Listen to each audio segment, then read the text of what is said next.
கர்த்தருடைய பரிசுத்த நாமத்திற்கு மகிமை உண்டாவதாக.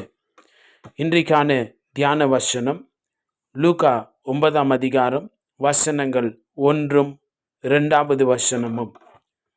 அவர் தம்முடைய 12 சீஷர்களையும் வரவழைத்து சகல பிசாசுகளை துரத்தவும் வியாதி உள்ளவர்களை குணமாக்கவும் அவர்களுக்கு வல்லமையும் அதிகாரமும் கொடுத்து தேவனுடைய ராஜ்யத்தை குறித்து பிரசங்கிக்கவும் பிணியாளிகளை சொஸ்தமாக்கவும் அவர்களை அனுப்பினார்.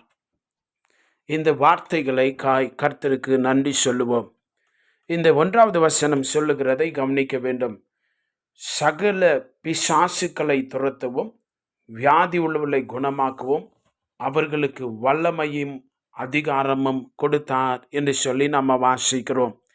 நாம் அதை கவனித்து பார்க்கிற பொழுது சீஷருடைய வரிசையிலே இன்றைக்கு தேவனை பின்பற்றி வசனத்தை கை கொண்டு வாழுகிற நாம் அப்படி சீஷராக இருக்கிற நமக்கும் அந்த வல்லமை கொடுக்கப்பட்டிருக்கிறது. எல்லா பிசாசின் அதிகாரமும் இந்த இயேசு கிறிஸ்துவனுடைய அதிகாரத்துக்கு கீழ்ப்பட்டிருக்கிறது என்பதை நாம் தெரிந்து கொள்ள வேண்டியது அவசியமாயிருக்கிறது. கர்த்தருடைய பரிசுத்த நாமத்துக்கு மகிமை உண்டாவதாக. இயேசு இந்த பூமியில் இருந்த பொழுது பிசாசவன் அவரிடத்தில் வந்து அவரை சோதித்தான் என்று வேதத்தில் நாம் படிக்கிறோம். பரிசுத்த ஆவியினாலே நிறைந்தவராய் அவர் வனாந்தரத்துக்கு கொண்டு போகப்பட்டார். அங்கே பிசாசானவன் வந்து அவரை சோதிக்கிற பொழுதெல்லாம் அவர் பரிசுத்த ஆவியினாலே நிறைந்த அந்த வல்லமையினாலே அவர் சொன்ன 3 முறையும் பிசாசு சோதித்த போது சொன்ன ஒரு வார்த்தை, என்று எழுதியிருக்கிறதே, வேத வாக்கியத்தில் எவ்விதமாய் எழுதியிருக்கிறதே என்று சொல்லி அங்கே சொல்லுகிறதை நாம் பார்க்க வேண்டும். எனக்கு அன்பான தேவனுடைய பிள்ளைகளே, அந்த தேவனுடைய வார்த்தைக்கு முன்பாக பிசாசால நிற்க முடியவில்லை. காரணம் என்ன தெரியுமா? இயேசு பரிசுத்த ஆவியினுடைய வல்லமையினால் நிறைந்தவராய் வேத வாக்கியங்களை அவர் காட்டின பொழுது அந்த வார்த்தையின் வல்லமை, அந்த வார்த்தையை சொல்லுகிற பொழுது பரிசுத்த ஆவியினுடைய மகிமையின் வல்லமை, அந்த அதிகாரம் வெளிப்பட்டது என்று சொல்லப்பட்டிருக்கிறதை நாம் கவனிக்க வேண்டும். வேதம் சொல்லுகிறது, லூக்கா 4ஆம் அதிகாரத்தில் நாம் படிக்கிறோம் 32வது வசனத்தில், அவருடைய வசனம் அதிகாரம் உள்ளதாயிட்டபடியால் அப்படி போதகத்தை குறித்து அவர்கள் ஆச்சரியப்பட்டார்கள் என்று சொல்லி நம்ம வாசிக்கிறோம். அந்த வசனம் அதிகாரம் உள்ளதாயிருந்தது. அப்படி வாயிலிருந்து வந்ததான அந்த வார்த்தைகள் பரிசுத்த ஆவியானுடைய வல்லமையினாலும் இயேசு கிறிஸ்துவின் தேவனுடைய அதிகாரத்தை கொண்டதாயிருந்தது. அவர்களெல்லாம் ஆச்சரியப்பட்டாங்க. என்ன தெரியுமா சொன்னாங்க? இவர் எந்த அதிகாரத்தை கொண்டு அப்படி வசனம் அதிகாரம் உள்ளதாய் இருந்தபடினால ஆச்சரியப்பட்டு அவங்க எல்லாம் சொன்ன வார்த்தை என்ன தெரியுமா? இவர் எந்த அதிகாரத்தினால இந்த அசுத்த ஆவிகளுக்கெல்லாம் இவர் கட்டளையிடுகிறார், அவைகளும் இவருக்கு கீழ்ப்படுகிறதே என்று சொல்லி அந்த ஜனங்கள் ஆச்சரியப்படுகிறதை இந்த வேத வசனங்களிலே நாம் பார்க்க முடியும். எனக்கு அன்பான தேவனுடைய பிள்ளைகளே, இன்றைக்கு நமக்கு பிசாசு கீழ்ப்படியுமா? கட்டாயம் நமக்கு கீழ்ப்படியும். அவைகளெல்லாம் நமக்கு கீழே கட்டுப்படுத்தப்பட்டிருக்கிறது என்பதை நாம் உணர்ந்து கொள்ள வேண்டும். நம்ம கேட்கலாம், எப்படி அது நடந்திருக்கிறது? கர்த்தருடைய பிள்ளைகளாகிய நமக்கு நாம் அவருடைய தேவ ஆலயமாக இருக்கிறோம். You are the temple of the holy spirit. நம் பரிசுத்த ஆவியினுடைய ஆலயமாய் தேவன் நம்மை தெரிந்து கொண்டிருக்கிறார். இயேசு கிறிஸ்துவினுடைய வெளியேறப்பட்ட இரத்தத்தினாலே நம்மை விடுவித்து நம்மை பரிசுத்தமாக்கி நம்மை சுத்திகரித்து இருக்கிறார். நாம் தேவனுடைய ஆலயமாய் இருக்கிறோம். இந்த வார்த்தைகள் சொல்லுகிறதை கவனிக்கலாம். 1 கொரிந்தியர் 6ஆம் அதிகாரம் 19வது வசனம் இவ்விதமாய் சொல்லுகிறது. 1 கொரிந்தியர் 6ஆம் அதிகாரம் 19வது வசனம் சொல்லுகிறதை கவனிக்கலாம். உங்கள் சரீரமானது நீங்கள் தேவனாலே பெற்றும் உங்களில் தங்கியும் இருக்கிற பரிசுத்த ஆவியினுடைய ஆலயமாய் இருக்கிறது என்றும் நீங்கள் உங்களுடையவர்கள் அல்ல என்றும் அறியீர்களா? 20வது வசனம் சொல்லுகிறது. 1 கொரிந்தியர் 6:20 சொல்லுகிறது, கிரியத்துக்கு கொல்லப்பட்டீர்களே, ஆகையால் தேவனுக்கு உடையவளாகிய உங்கள் சரீரத்தினாலும் உங்கள் ஆவியினாலும் தேவனை மகிமைப்படுத்துங்கள் என்று சொல்லப்பட்டிருக்கிறதை நாம் புரிந்து கொள்ள வேண்டும்.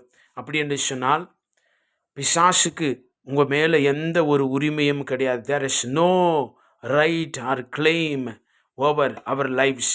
Devil has no claim. பிசாசுக்கு எந்த உரிமையும் கிடையாது. நாம் தேவனுக்கு சொந்தமாக இருக்கிறோம். You belong to God. Your body belongs to God. உங்களுடைய ஆவிலே உங்களுடைய மனுஷ ஆவியிலே பரிசுத்த ஆவியானவர் வாசம் பண்ணுகிறார். You become a temple for holy spirit. பரிசுத்த ஆவிக்கு நீங்கள் ஆலயமாய் இருக்கிறீர்கள் என கண்பான கர்த்தருடைய பிள்ளைகளே. பிசாசு உங்களுக்கு கீழ்ப்படிவானா? உங்களுக்குள்ள பரிசுத்த ஆவியானவர் இருக்கிறார். இயேசு கிறிஸ்து நின்று பிசாசுக்களை அதட்டின பொழுது எப்படி பிசாசுக்கள் கீழ்ப்படிந்ததோ அதே பரிசுத்த ஆவியானுடைய வல்லமை உங்களுக்குள்ளே இருக்கிறது.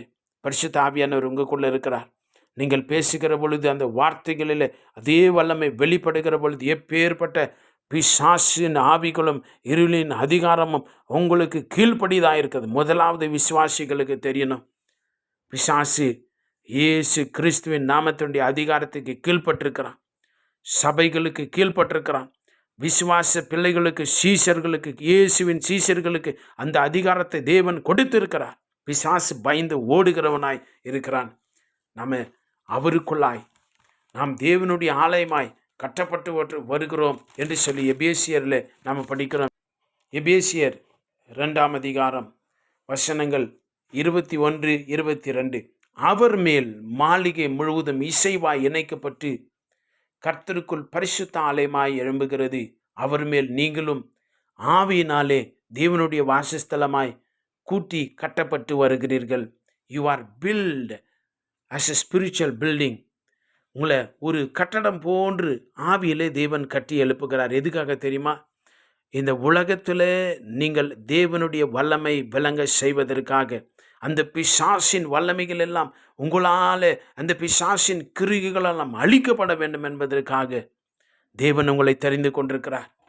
உங்கள் வாழ்க்கையில் இருக்கிற பிசாசின் கிரிகைகள் அழியுமா? உங்கள் குடும்பத்தில் இருக்கிற பிசாசின் கிரிகைகள் அழியுமா? மாமிசத்தின் கிரிகைகள் அழிந்து போகுமா? விடுதலை உண்டாகுமா? வியாதிகள்லேருந்து சுகம் வருமா? பிசாசுடைய அடிமைத்தனம் ஒழியுமா? பிசாசுடைய வறுமை, அவன் செய்திருக்கிற எல்லா கட்டுகளும் உடையுமா? கட்டாயம் உடைகிறது. உங்களுக்குள்ள அந்த பரிசுத்த ஆவியின் அபிஷேகம் இருக்கிறது. எல்லா பிசாசின் வல்லமைகளும் உங்களுக்கு கீழ்ப்படுத்தப்பட்டிருக்கிறது. ஆனால் உங்களுக்குள்ள அந்த அபிஷேக வல்லமை, அந்த ஆவியின் வல்லமை, அந்த வசனத்தின் அதிகாரம் நிரம்பினவர்களாய், அந்த ஆவியின் பலத்தில் நிரம்பினவர்களாய் வேதம் சொல்லுகிறது. இயேசு ஆவியின் பலத்தினாலே அவர் அந்த 40 நாளுக்கு பின்பு அந்த ஆவியின் பலத்தினாலே திரும்பி போய் ஊழியம் செய்தார் என்று சொல்லி. That is spiritual strength you need. பிசாசு ஒன்றை பார்த்து பயப்படணுமா? You need that is spiritual strength. அந்த ஆவியின் வல்லமையை கொண்டு நில்லுங்கள். எப்பேற்பட்ட பிசாசு உங்களை பார்த்து ஓடி போவான்.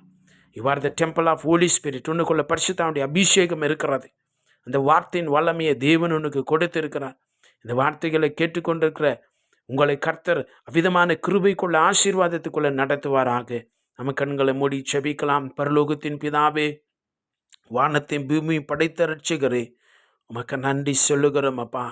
இந்த வார்த்தைகளை கேட்டுக்கொண்டிருக்கிற இந்த பிள்ளைகள் ஒவ்வொருவரையும் பிசாசினுடைய ஆளுகைக்கும் அதிகாரத்திலிருந்து நீர் விடுவித்து இவர்கள் உம்முடைய அபிஷேகத்தில் நிறைந்து உம்முடைய வார்த்தைகளை கட்டவழ்த்து பேசுகிற பொழுது அதே விடுதலையும் சுகமும் நன்மையும் ஜீவனும் உண்டாகும்படியாய் நாங்கள் செபிக்கிறோம் ராஜா.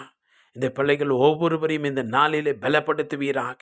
இவருடைய வாழ்க்கையிலே போராடி கொண்டிருக்கிற பிசாசின் கிரிகைகள் கட்டுகள் இயேசுவின் நாமத்தில் உடைந்து போகட்டும்.